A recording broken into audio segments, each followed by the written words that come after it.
Hello everyone, this is Princess here, and in today's video we're going to talk about the new content that is dropping for May of 2022. Alright, so the very first thing that we have here, now this is something that I know a lot of us knew because the devs told us about this, but I don't think anyone was expecting this to happen like 2 months after Strangers of Paradise came out. But yes, so we have our next story chapter, which is Arc 3, Chapter 11, and our new story character is going to be Jack Garland from Stranger of Paradise Final Fantasy Origin.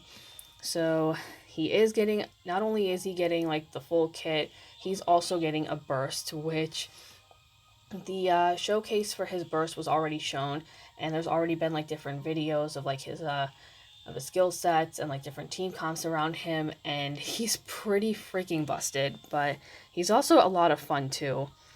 So this is going to be the last chapter for Arc 3, and the synergy characters featured, so we have Gilgamesh, Cyan, Raijin, Steiner, Ida, Jack, and then Kain and Lunafreya. These characters will also have synergy for Divine Odin. So in addition to, so here's the burst weapon, and then there's his force, and he's also getting a costume, which looks really cool. Then we have the stuff about Golden Week. So we are getting another banner that features force weapons. It's similar to the one in Anniversary, but this one goes up to Yuna's event, or up to Yuna's force. There's going to be a free draw every day, and all banners from April 28th through May 11th will have free draws. And they also bring back Kain and Lunafreya's force and burst, so if you missed out on those, you have a chance to get them again. There's also going to be a special co-op that will feature rewards like burst ingots, ultimate weapon cores, and enhancement points, so make sure you just grab all of that and then go. Assuming you're not still going for crystals to level characters to level 90. And then one last thing is that the daily Cactuar missions will be dropping 4 tokens instead of 2.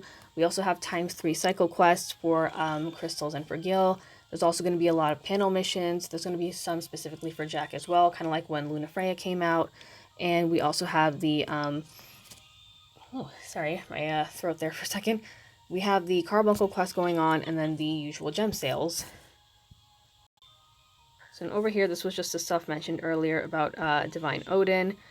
And then this part over here, so I believe this one, yeah, this one right over here. This one will talk about the, so there's going to be like this quest for Arc 3 Chapter 11 Part 2.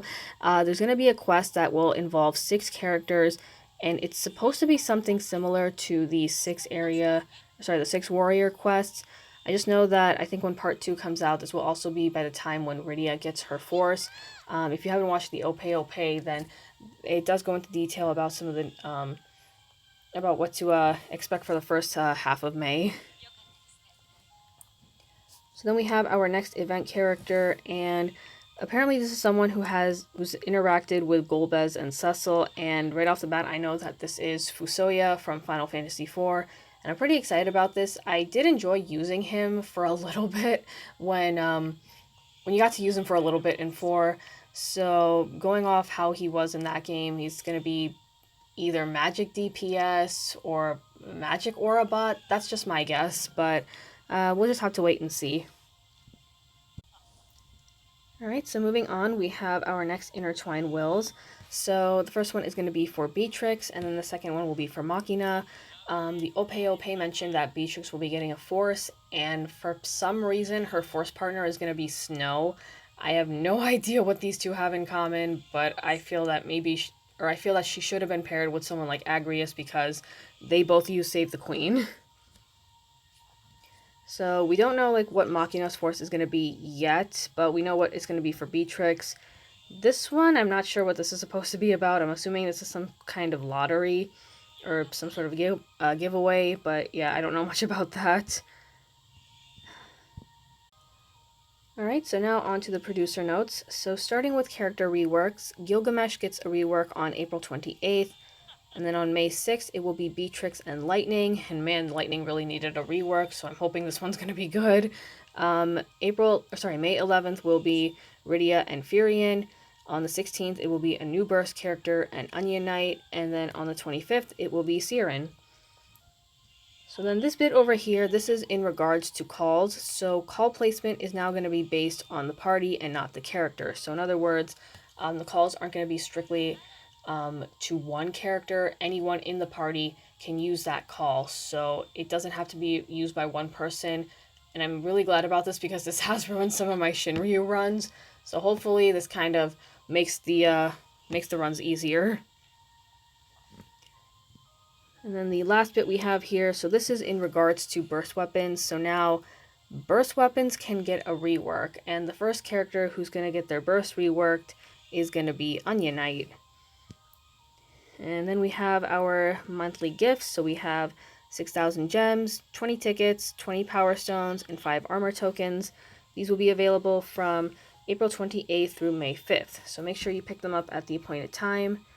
And yeah, that's pretty much it for this month. So lots of crazy stuff happening and lots of free draws too, which is nice. Seeing Jack Garland in the game a lot earlier than I thought is crazy, but I don't mind it. He's a lot of fun. I did get to play with him a bit, and he is a pretty fun character to use. And he's got an interesting gimmick as well. Oh, sorry. So with that being said, that is going to be it for this video. Thank you guys very much for watching. Be sure to like and subscribe. Let me know what you are excited for this month, and I will see you all next time.